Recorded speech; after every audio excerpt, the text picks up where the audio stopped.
Donc maintenant, on va parler un peu des paramètres de base des employés.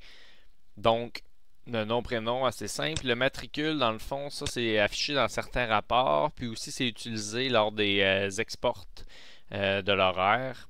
On va avoir cet identifiant-là là, qui va identifier l'employé dans l'export en format CSV.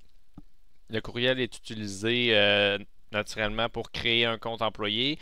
Et puis ensuite, c'est ce courriel-là aussi qui va être utilisé pour informer les employés, par exemple, d'une publication d'horaire ou d'une demande de disponibilité qui a été envoyée. Puis le téléphone, pour l'instant, c'est seulement à titre informatif. Il n'y a pas d'utilité directement liée avec l'application.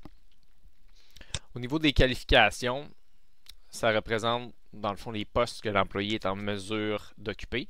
Pour en ajouter, c'est super simple. On clique ici sur le poste, on clique sur ajouter, il s'ajoute dans la petite liste. Pour supprimer, on clique sur le petit X, puis il va se retirer des qualifications de l'employé.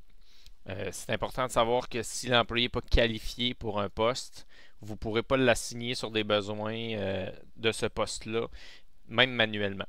La qualification est vraiment nécessaire pour que l'employé puisse être assigné sur les besoins d'un poste en particulier. Ensuite, au niveau des préférences, il y a deux types de préférences. Premièrement, il y a selon les périodes du jour. Donc, pour la semaine, la fin de semaine, on peut donner un premier, deuxième et troisième choix. Ça, c'est la première notion de préférence qui va être utilisée. Puis par la suite, ici, on a les préférences par poste. C'est possible aussi de les définir par département.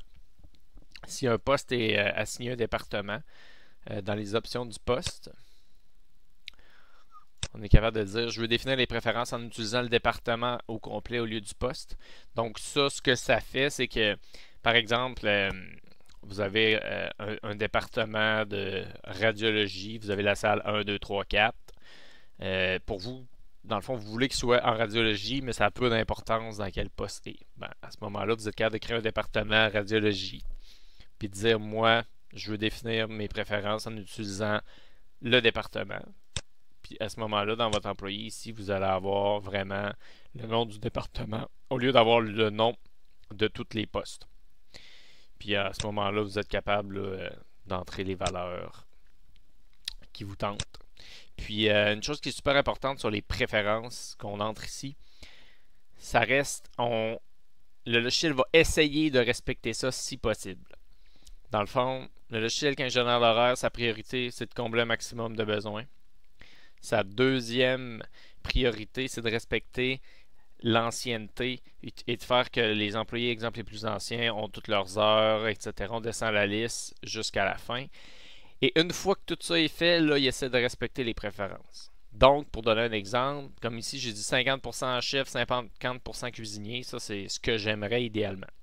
Sauf que si cet employé-là, c'est mon plus ancien, puis la seule façon qu'il ait ses 40 heures dans sa semaine, c'est de le mettre 100% chef toujours, le logiciel va le faire. Parce que sa priorité, c'est qu'il ait ses heures.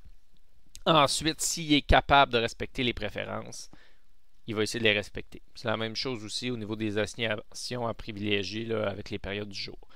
La priorité, c'est toujours que l'employé ait ses heures. Que ce soit en les répartissant équitablement, si c'est comme ça que vous générez, ou en partant vraiment là, du plus ancien, puis descendre la liste pour que tout le monde ait ses heures. Le nombre d'heures a priorité sur les préférences.